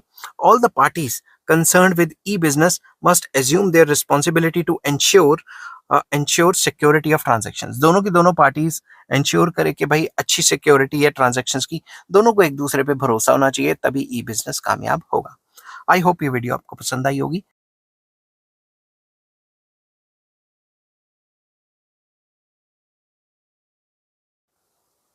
हेलो फ्रेंड्स, आज मैं आपके साथ कॉमर्स का एक और टॉपिक लेके आया हूँ और टॉपिक का नाम है threats to e business transactions. कि ई बिजनेस ट्रांजैक्शंस पे कौन कौन से खतरे हैं वो डिस्कस करेंगे। डिस्कस करने से पहले बता दूं कि ये जो चैप्टर है ई बिजनेस का, इसके सारे के सारे लिंक्स इस वीडियो के डिस्क्रिप्शन में आपको मिल जाएंगे। चलिए शुरू करते हैं। E business transactions face the following threats and risks. Number 1, hacking. Hacking हो सकती है। Hacking means unauthorized entry into a website. Hackers intercept messages sent on internet. Hackers क्या करते हैं, अनऑथोराइज तरीके से वेबसाइट को एंटर कर देते हैं और सारी इंफॉर्मेशन लीक कर देते हैं। जो मैसेजेस आते हैं उन वेबसाइट्स को, उनको जो है चोरी कर लेते हैं बेसिकली। ठीक है, they intercept the confidential information. सारी इंफॉर्मेशन जो है निकाल लेते हैं। They misuse such information to their advantage और modify even to destroy its component to harm the parties. तो या तो वो इंफॉर्मेशन को मिसयूज कर सकते हैं अपने फायदे के लिए, या फिर वो वेबसाइट है उसको मतलब ब्लॉक कर सकते हैं या उसकी सेटिंग हिला सकते हैं, कुछ भी कर सकते हैं ताकि नुकसान हो कंसर्न पार्टीज को, ठीक है। In recent years there has been an alarming increase in the cases of hacking. तो हैकिंग लगातार बढ़ती जा रही है और ये काफी बिगेस्ट प्रॉब्लम है ऑनलाइन बिजनेस के लिए या ई बिजनेस के लिए। नेक्स्ट आ जाता है ब्रांड हाईजैकिंग। कंपनीज में create powerful new brands overnight through the internet. Internet के थ्रू रातों रात एक नया ब्रांड बना लेंगे। दे hijack brands built over a long period of time and through considerable expenditure on advertisement। रातों रात अपनी इंस्टाग्राम फेसबुक पे मशहूरियां कर करके, यूट्यूब पे मशहूरियां कर करके एक नया ब्रांड बना लेंगे और सदियों से जो ब्रांड चलते आ रहे हैं उनको हाईजैक कर लेंगे, मतलब उनसे ज्यादा मशहूरियां दे दे के अपना सामान बेच सकते हैं, बल्कि सामान असली है नकली है कोई पता ही नहीं, ठीक है। Next, impersonation. Hackers may pretend to be customers themselves. Hackers ये भी कह सकते हैं कि भाई हम तो कस्टमर हैं, अपने आप को कस्टमर दिखा सकते हैं। They thus make use of stolen credit cards of real customers. तो रियल कस्टमर्स के जो क्रेडिट कार्ड्स हैं उनको इस्तेमाल करके अपने ऑर्डर्स सामान मंगवा सकते हैं। समझिए बात। Next, fraudulent trading. A business enterprises operating a website may indulge in fraudulent practices। क्या पता फ्रॉड ही कर दे वो, कैसे? It may operate a fake website। मेरा दोस्त के साथ ऐसा हुआ था, आ गया कि आईफोन इतने का है, जो एप्पल का जो ईयरफोन है वो इतने का है, वॉच इतने की है, उसने पता नहीं कितने हजारों का सामान मंगवा लिया, बाद में वेबसाइट को पैसे भी दे दिए और सामान आया नहीं बिल्कुल भी, ठीक है। It may operate a fake website, take away money from the customers and not supply the products oblique services to the customers. तो बेसिकली एक फ्रॉड वेबसाइट बनाई, उस पर कह दिया इतने इतने का सामान है, आपने पैसे दे दिए उनको ऑनलाइन और फिर सामान ही नहीं आया। नेक्स्ट आ जाता है improper registration of domain names. Domain name ही गलत ले लो। फॉर एग्जाम्पल अमेजॉन है, अमेजॉन के डोमेन पे सारा का सारा अमेजॉन वालों ने पहले का खरीदा होगा, नहीं तो खुद सोचो अगर अमेजॉन के नाम पे कोई साइट का नाम खोल ले, अपनी डोमेन ले ले, तो भी फ्रॉड हो जाएगा एक टाइप का। A dishonest person may register a domain name link to the established brand name और ट्रेडमार्क ऑफ अनदर फर्म्स। दूसरी फर्म का लिए ट्रेडमार्क ले लिया, समझ गए बात, और डोमेन नेम ले लिया जो ऑलरेडी स्टैब्लिश बिजनेसेस है। For example, he may register वोडाफोन.com in his name to sell the domain name, to sell the domain name, मैंने दोबारा लिख दिया, ठीक है, to sell the domain name, मैं दोबारा दोबारा लिख देता हूं, डोमेन नेम टू, ठीक है, तो to the register rightful person at a rightful price. तो बेसिकली एक बार डोमेन नेम चोरी कर लिया और राइटफुल पर्सन को अच्छे रेटों पे वो बेचेगा कि भाई मेरे पास डोमेन नेम है, अगर तुम बिजनेस खरीदना चाहते हो मेरा, तो ये इतने करोड़ों की वेबसाइट है। समझिए बात। तो नेक्स्ट पॉइंट हम डिस्कस करते हैं जो कि है viruses. Some viruses destroy all the information stored in the computer and also hamper the functioning of e-business। कुछ वायरसेस ऐसे होते हैं तो जितनी भी इंफॉर्मेशन कंप्यूटर में या फोन में है उसको डिस्ट्रॉय कर देते हैं और जो ई बिजनेस है उसके काम को ठप कर देते हैं, एक टाइप के फंक्शनिंग रोक देते हैं। They cause huge loss of revenue and time. उसकी उस वायरस की वजह से टाइम खराब हो जाता है और काफी ऑर्डर्स पूरे नहीं हो पाते, रेवेन्यू का भी लॉसेस हो जाते हैं। वायरसेस में enter a computer through email और डिस्क और फ्लॉपी ड्राइव्स, डिस्क के थ्रू भी हो सकते हैं, ठीक है, और जो ड्राइव फ्लॉपीज होती हैं उनके थ्रू भी हो सकते हैं, पेन ड्राइव्स के थ्रू भी हो सकते हैं, इवन कोई डाउनलोड करते हैं उसके थ्रू भी आ सकते हैं। नेक्स्ट पॉइंट आ जाता है other cyber crimes. Embezzlement, hate email, threats to life and property are examples of other computer crimes. तो ऐसा भी हो सकता है, हेट मेल आ सकती हैं आपको कि ऐसा कर देंगे वैसा कर देंगे, एम्बेजलमेंट भी हो सकती है आपके पास, या फिर आपकी थ्रेट है लाइफ एंड प्रॉपर्टी को भी आ सकती है। इस टाइप के जो ऑनलाइन फ्रॉड्स हैं या फिर जो साइबर क्राइम्स हैं वो भी आपके साथ हो सकते हैं। तो आई होप ये वीडियो आपको पसंद आई होगी। अगर पसंद आती है तो please like share and subscribe. Next topic में लेके आऊंगा methods to ensure security and safety of e business transactions.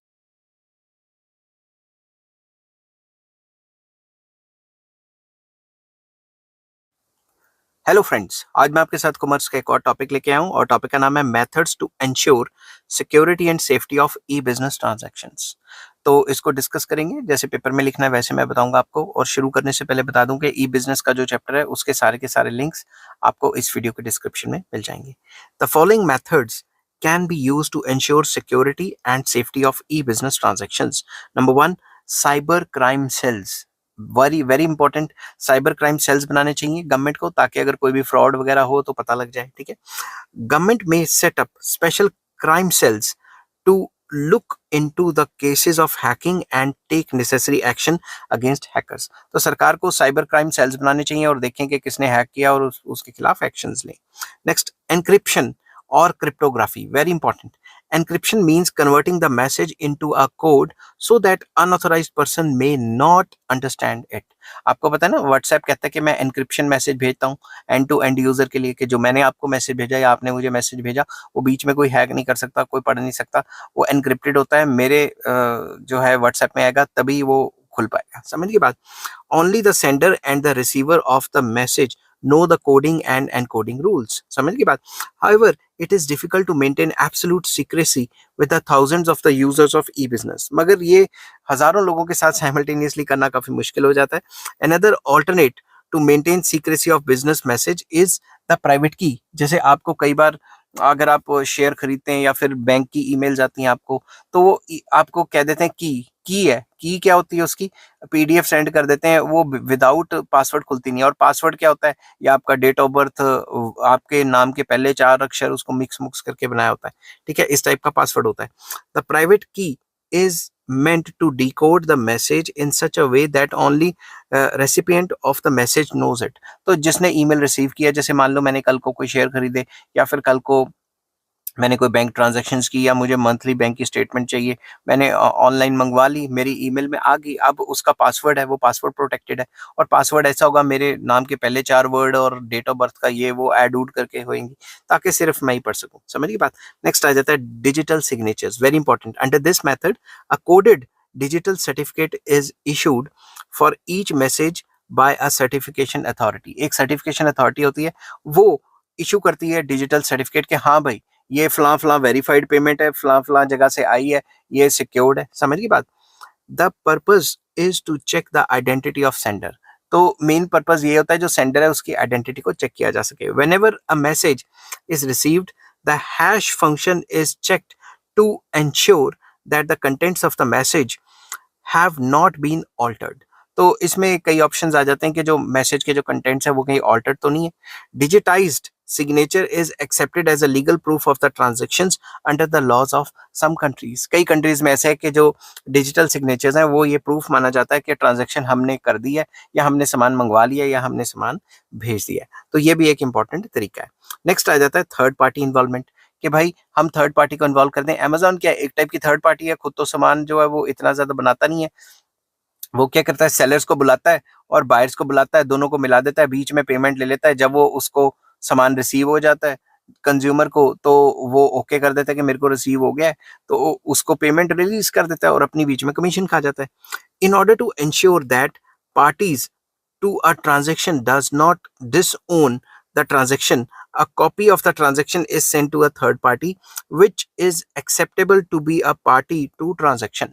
ठीक है, तो ऐसा भी होता है कि बायर और सेलर के बीच में एक थर्ड पार्टी आ जाती है जो अपनी रिस्पॉन्सिबिलिटी ले लेती है कि बायर कहीं ना मुकर जाए या सेलर कहीं ना मुकर जाए. समझ की बात. वो अपनी रिस्पॉन्सिबिलिटी ले लेती है. The copy with the third party will be helpful in settling any dispute that may arise between the contracting parties. जो बायर सेलर है उसके बीच में कोई डिस्प्यूट हो गया तो उसको सॉल्व करने के लिए जो थर्ड पार्टी है वो इन्वॉल्व हो जाती है और इस मैटर को सॉल्व कर देती है.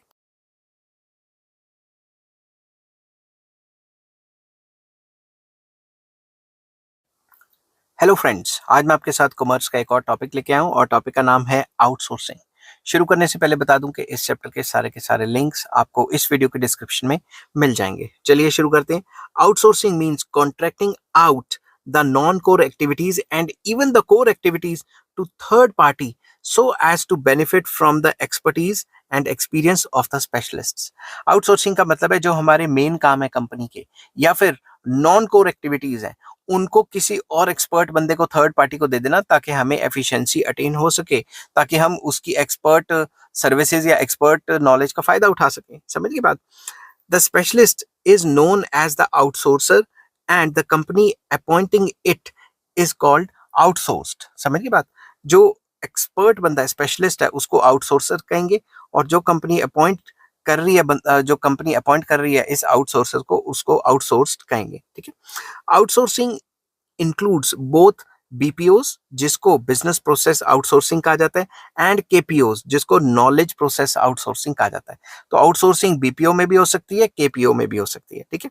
The salient features of the outsourcing are as follows. Number one, contracting out, very important. Outsourcing means to source from outside what is what was hitherto, मतलब जो हमें खुद करना, जो इन हाउस बनाना काफी मुश्किल है या करना मुश्किल हो रहा है, हम उस चीज को हम आउटसोर्स कर रहे हैं। समझ के बाद उसको हम बाहर भेज रहे हैं। For example, a business firm which had been doing housekeeping of its premises through its own staff may appoint an outside agency to perform this task on a contractual basis। मान लो मेरी बहुत बड़ा रेस्टोरेंट है, मैं खुद बंदा रखूंगा तो सारे दिन बंदा रख के मुझे पैसे देने पड़ेंगे। मैं ये काम किसी एजेंसी को आउटसोर्स कर दूंगा कि भाई तू ही आके कर लिया कर। समझ के बात, मेरे से रफ पैसे ले लिया कर। समझ की बात। तो नेक्स्ट आ जाता है नॉन कोर एक्टिविटीज। एक तो कोर एक्टिविटीज को कर सकते हो, नॉन कोर एक्टिविटीज को भी कर सकते हो, ठीक है। Generally, non-core activities are outsourced. For example, a school may enter into a contract with an outside agency which will maintain neatness and cleanliness of the building. तो जो स्कूल है वो मतलब अपने आप को साफ सुथरा रखने के लिए किसी बाहर वाली एजेंसी से जो है वो आउटसोर्स कर सकता है ये काम कि भाई हमें स्कूल साफ चाहिए, जैसे मर्जी करो। समझ की बात, बजाय इसके कि खुद एक परमानेंट 2-3 परमानेंट एम्प्लॉय रख ले। Once the outsourcing experience proves successful, the school may even outsource its core activity। ऐसा भी हो सकता है कि स्कूल जो है कोर एक्टिविटी रख ले, कोर एक्टिविटी को ही आउटसोर्स कर दे, जैसे कंसल्टेंट के पास जाए और कहे हमें टीचर प्रोवाइड कर दो। समझ की बात, तो टीचर भी बाहर से ही आ रहे हैं पढ़ाने के लिए, टीचर खुद स्कूल के ना हो। इट में tie up with a computer training institute. वो क्या कर सकता है, एक पर्टिकुलर क्लास के लिए कंप्यूटर ट्रेनिंग इंस्टीट्यूट के साथ टाई अप कर सकता है ताकि वो बच्चों को आके कंप्यूटर एजुकेशन दे सके। समझ की बात। तो अपनी कोर एक्टिविटी को और नॉन कोर एक्टिविटी को दोनों को आउटसोर्स किया जा सकता है। नेक्स्ट आ जाता है third party specialized agency. The agency to which an activity is outsourced is generally an independent business firm। जिसको भी हम काम आउटसोर्स करते हैं वो एक बेसिकली इंडिपेंडेंट बिजनेस फर्म होती है। However, a large multinational may set up own in-house unit to perform core activities for its affiliates all over the world. ऐसा भी हो सकता है कि जो बड़ी बड़ी एमएनसीज हैं वो एक जगह वो पर्टिकुलर काम खोल दें ताकि वो पूरे वर्ल्ड में अपनी जो कंपनी है उसको इस टाइप की सर्विसेज जहां जहां पे भी हैं वो प्रोवाइड करवा सके, ठीक है। फॉर एग्जाम्पल, जेनपैक जो है is a captive BPO unit for providing certain services to the parent company in USA in and in other countries। तो कोई भी एक कंपनी खोलगी जो अपनी पेरेंट कंपनी को तो वो सर्विसेज दे ही रही है, बाकी पूरे वर्ल्ड में जहां जहां पे वो कंपनी है या अदर कंपनीज है वहां पे भी वो सर्विसेज प्रोवाइड कर रही है। तो थर्ड पार्टी जो है स्पेशलाइज्ड एजेंसीज इसमें भी एक इंपॉर्टेंट रोल प्ले करती है। नेक्स्ट आ जाता है fees. The outsourcer charges fee for performing the activity on a contractual basis. तो बेसिकली जो भी काम आप आउटसोर्स करोगे उसके लिए आपको फीस तो देनी पड़ेगी ना, तो वो एक फीस चार्ज करते हैं और आपका काम अच्छे से कर देते हैं। समझ की बात। आई होप ये वीडियो आपको पसंद आई होगी।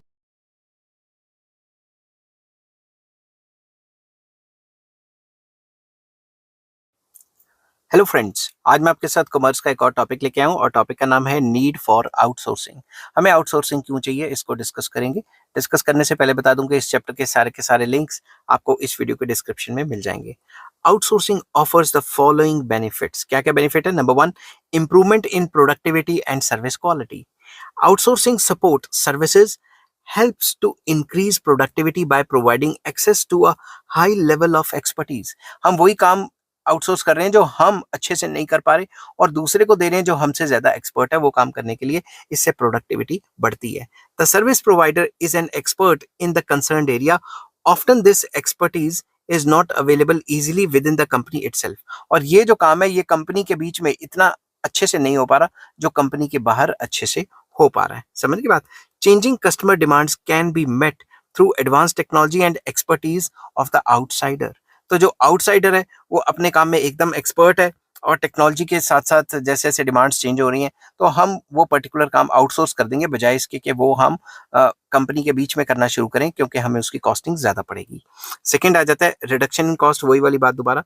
The outsourcer share the service centres of for several clients. तो उसको सस्ता पड़ता है। मान लो मैंने कोई कस्टमर केयर सर्विस खोल लिया तो मैं जरूरी है कि उस कस्टमर केयर सर्विस में सिर्फ जो एलजी है उसी की सर्विसेज लूंगा, मैं एलजी की भी ले लूंगा, मैं सैमसंग की भी ले लूंगा, मैं जियो की भी ले लूंगा, मैं मारुति की भी ले लूंगा, तो कई कस्टमर केयर्स खोल दूंगा मैं वहां पे, समझ की बात। उससे क्या होगा, कॉस्ट शेयरिंग हो जाएगी।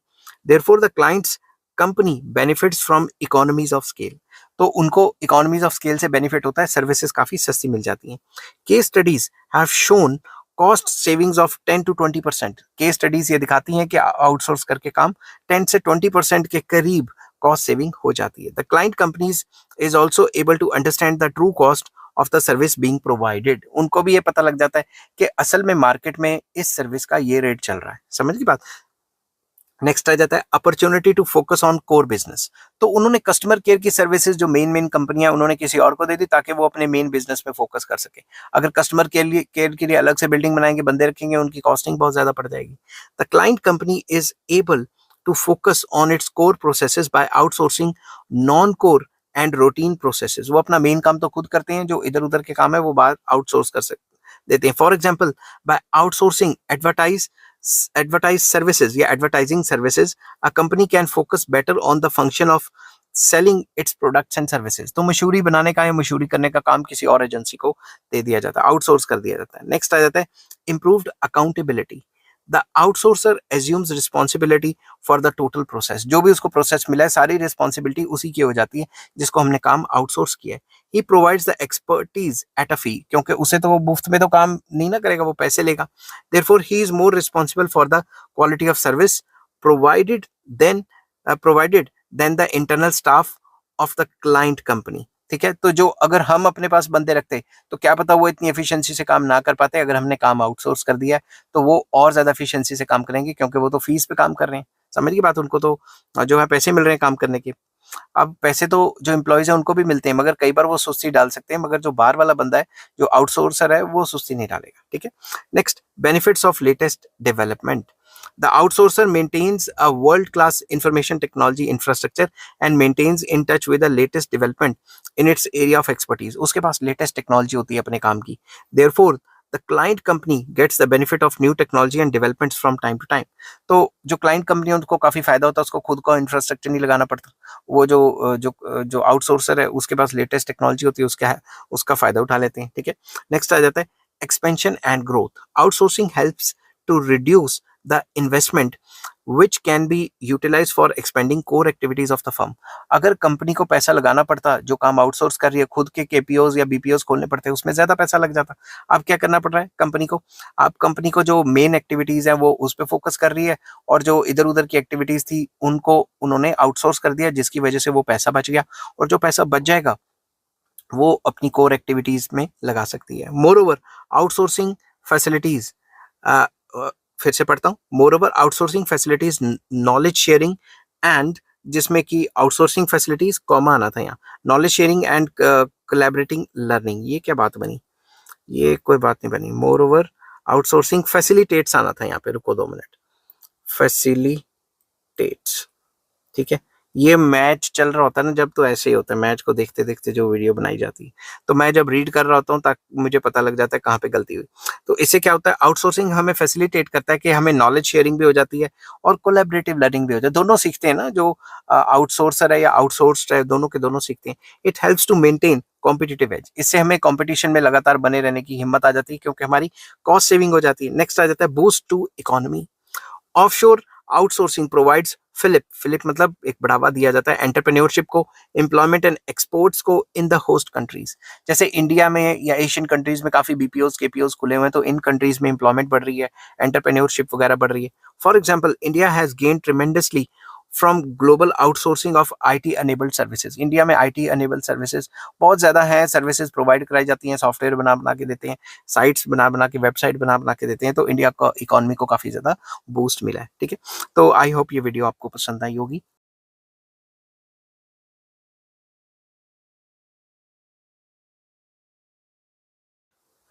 हेलो फ्रेंड्स, आज मैं आपके साथ कॉमर्स का एक और टॉपिक लेके आया हूँ, और टॉपिक का नाम है स्कोप ऑफ आउटसोर्सिंग। शुरू करने से पहले बता दूं कि इस चैप्टर के सारे लिंक्स आपको इस वीडियो के डिस्क्रिप्शन में मिल जाएंगे। चलिए शुरू करते हैं। Any non core business process can be outsource. कोई भी नॉन कोर एक्टिविटी जो है आउटसोर्स की जा सकती है। आजकल तो कोर एक्टिविटीज भी हो रही हैं। Outsourcing of some of the popular services are given below. Number 1, financial services. Company अपनी फाइनेंशियल सर्विसेज को किसी और को दे सकती है कि भाई तू हमारा पूरा का पूरा फाइनेंस संभाल, ठीक है, ऑडिटर्स वगैरह को दे देती है। Every business firm requires some sort of financial services, that is payroll accounting service, merchant banking, underwriting, etc etc। हर एक कंपनी को जो है फाइनेंशियल सर्विसेज तो चाहिए ही चाहिए, फाइनेंशियल रिक्वायरमेंट उसकी सर्विसेज के रिलेटेड रहती है, ठीक है। Manufacturing and commercial firms find it more convenient and economical to depend upon outside agencies for various financial services। बड़ी बड़ी कंपनियां चाहे मैन्युफैक्चरिंग हो, कमर्शियल फर्म्स हो, वो बड़ी बड़ी जो कंपनियां होती हैं वो ऐसी फाइनेंशियल सर्विसेज के लिए जो है बाकी फर्म्स पे डिपेंडेंट रहती हैं, ठीक है। For example Reliance industries may outsource financial services या financial service to HSBC Bank for issuing ADRs, GDRs। ADR होता है अमेरिकन डिपॉजिटरी रिसीट्स, GDR होता है global depository receipts in foreign capital market.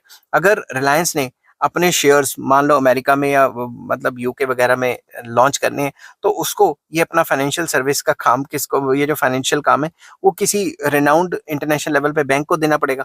तो वो अपना ये जो फाइनेंशियल सर्विसेज है वो बैंक को जो है वो आउटसोर्स कर देगी। लीज फाइनेंसिंग भी आ जाती है इसमें, credit rating, venture capital funding, factoring, depository, book building and finance, housing finance, mutual funds, credit cards are the examples of financial services which are outsourced। तो बेसिकली ये सारी की सारी चीजें आउटसोर्स की जा सकती हैं जो फाइनेंस से रिलेटेड है। बेसिकली कोई भी एक कंपनी अपने फाइनेंस के मैटर्स किसी और कंपनी को दे दे ताकि वो अपने काम पे फोकस कर सके, तो फाइनेंशियल मैटर्स भी आउटसोर्स किए जा सकते हैं। सेकंड आ जाता है advertising agency.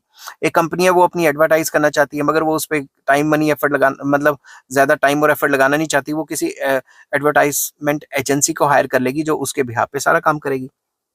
Business firms generally depend upon advertising agencies for designing, developing, and disseminating advertisements for their products and services। तो जो बड़ी बड़ी कंपनियां हैं या आजकल छोटी कंपनियां भी हैं वो अपनी एडवर्टाइजमेंट के लिए किसी और कंपनियों पर डिपेंड रहती हैं, वो काम वो किसी और को आउटसोर्स कर देती हैं।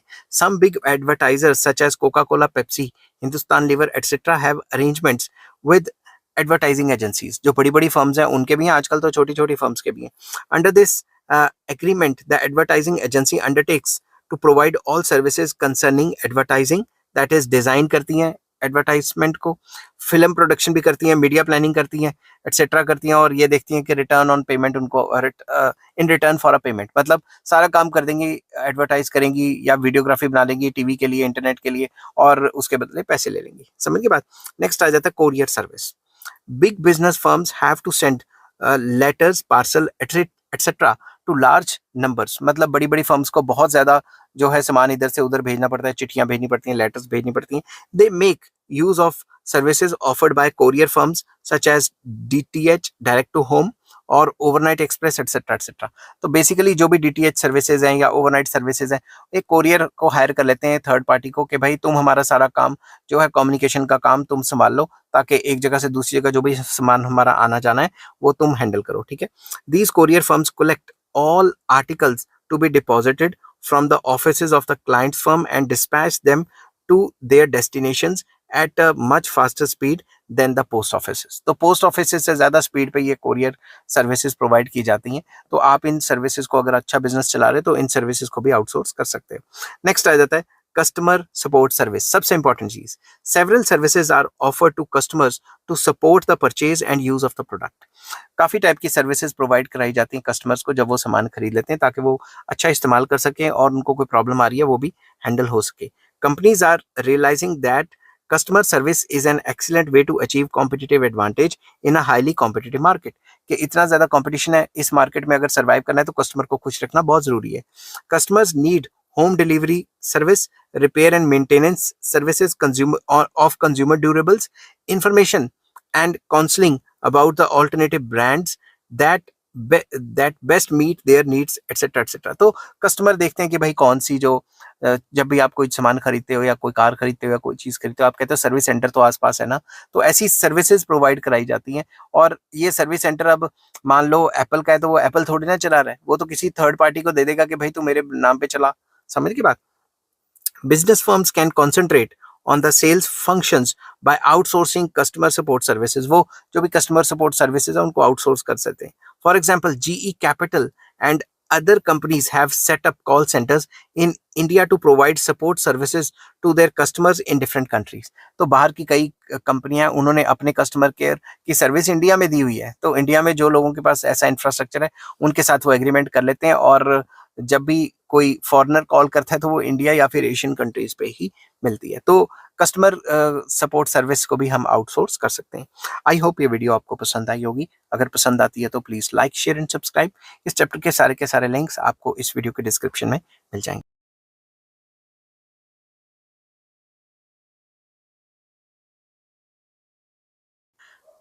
हेलो फ्रेंड्स, आज मैं आपके साथ कॉमर्स का एक और टॉपिक लेके आया हूँ, और टॉपिक का नाम है नॉलेज प्रोसेस आउटसोर्सिंग, जिसको केपीओ भी कहा जाता है। ठीक है, तो चलिए शुरू करते हैं। शुरू करने से पहले बता दूं कि इस चैप्टर के सारे लिंक्स आपको इस वीडियो के डिस्क्रिप्शन में मिल जाएंगे। KPO means getting high and knowledge work done from an outside or external organization to improve efficiency and quality and to reduce the cost of doing business. Basically KPO knowledge based process होता है, उसको हम outsource कर देते हैं, जिसकी वजह से हमारी कंपनी की एफिशिएंसी बढ़ती है, क्वालिटी अच्छी होती है और कॉस्ट भी रिड्यूस होती है। In KPO the focus is on knowledge expertise. Focus KPO में क्या होता है, नॉलेज एक्सपर्टीज को हायर करते हैं हम, बाहर वाली कंपनी को आउटसोर्स करते हैं knowledge based work. Whereas BPO का मेन फोकस होता है प्रोसेस एक्सपर्टीज, के उस प्रोसेस को आउटसोर्स कर दिया। समझिए बात। In KPO there is no determined process to solve the problem. KPO में पहले से कोई प्रोसेस नहीं पता होता कि हमने इस तरीके से काम करना है। Rather the expert develops separately the method to solve each problem. हर एक जो प्रॉब्लम आती है उसको अलग तरीके से एक्सपर्ट बंदा सॉल्व करने की कोशिश करता है। पहले के कोई जो है प्रोसेसेस पहले से गिवन नहीं होते, जैसा पीपीओ में होता है। ठीक है, features of KPO are as under या are as follows. Number one, KPO is a high end of BPO. जो बीपीओ उसको एक एडवांस्ड नस्ल कह लो या एडवांस्ड टाइप कह लो, समझ की बात। It's focus is on knowledge expertise rather than process expertise. KPO में जो है नॉलेज एक्सपर्टीज पे फोकस किया जाता है, ना कि प्रोसेस एक्सपर्टीज में। तो प्रोसेस एक्सपर्टीज पे फोकस किया जाता है बीपीओ में, समझ की बात। There is no predetermined process to solve a process to solve a problem. ठीक है, कोई भी ऐसा प्री डिटरमिन्ड प्रोसेस नहीं है जिसके थ्रू हम प्रॉब्लम सॉल्व कर सकते हैं। मैं फिर से पढ़ता हूं, there is no predetermined process to solve a problem. यहां मैंने ये फालतू वर्ड लिख दिए। ठीक है, तो कोई भी हमारे पास पहले से वो प्रोसेस नहीं है जिससे कि हम वो प्रॉब्लम सॉल्व कर सके। तो केपीओ में हर बार एक नया प्रोसेस बनाना पड़ता है। ठीक है, नेक्स्ट आ जाता है, it is a result of success in BPO sector. जब बीपीओ सेक्टर में इतनी ज्यादा सक्सेस हासिल हो गई तो हमने सोचा क्यों ना हम थोड़े बहुत ये काम भी जो नॉलेज बेस्ड है वो भी आउटसोर्स कर सकते हैं। ठीक है, to cover it covers all non core activities. इसमें नॉन कोर एक्टिविटीज तो आ ही जाती हैं, आजकल तो कोर एक्टिविटीज भी करने लग गए हैं। ठीक है, it requires professionals with the right skills and attitude and experience. तो इसमें वो बंदे चाहिए जो अच्छी स्किल्स के हैं और उन पे अच्छी नॉलेज और एक्सपीरियंस है, तभी तो हम उनको जो मेन काम है नॉलेज बेस्ड वो आउटसोर्स कर सकते हैं। तो आई होप ये वीडियो आपको पसंद आई होगी।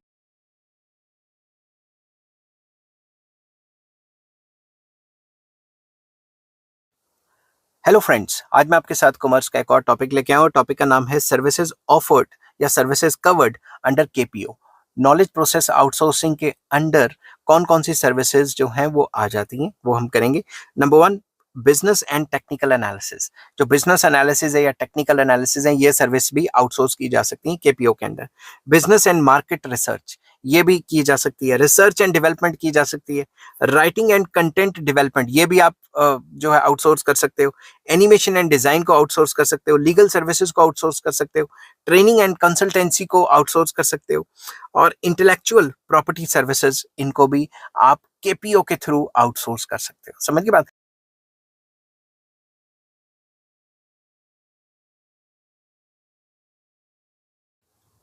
हेलो फ्रेंड्स, आज मैं आपके साथ कॉमर्स का एक और टॉपिक लेके आया हूँ। टॉपिक का नाम है services covered under BPO. BPO के अंडर कौन कौन सी सर्विसेज कवर होती हैं वो डिस्कस करेंगे। तो डिस्कस करने से पहले बता दूं कि इस चैप्टर के सारे लिंक्स आपको इस वीडियो के डिस्क्रिप्शन में मिल जाएंगे। तो सबसे पहला आ जाता है मर्चेंट बैंकिंग। इसको भी हम जो है इस सर्विस को भी हम बीपीओ के अंडर कवर करते हैं। फैक्टरिंग सर्विसेज को कवर करते हैं। एडवर्टाइजिंग सर्विसेज को कवर करते हैं। कोरियर सर्विसेज भी आ जाती हैं इसमें। ट्रांजेक्शन प्रोसेसिंग जो सर्विसेज हैं उस टाइप की सर्विसेज भी आ जाती हैं। टेक्निकल सपोर्ट भी आ जाती है और कस्टमर सपोर्ट सर्विसेज भी हम जो है वो बीपीओ के अंडर कवर करते हैं।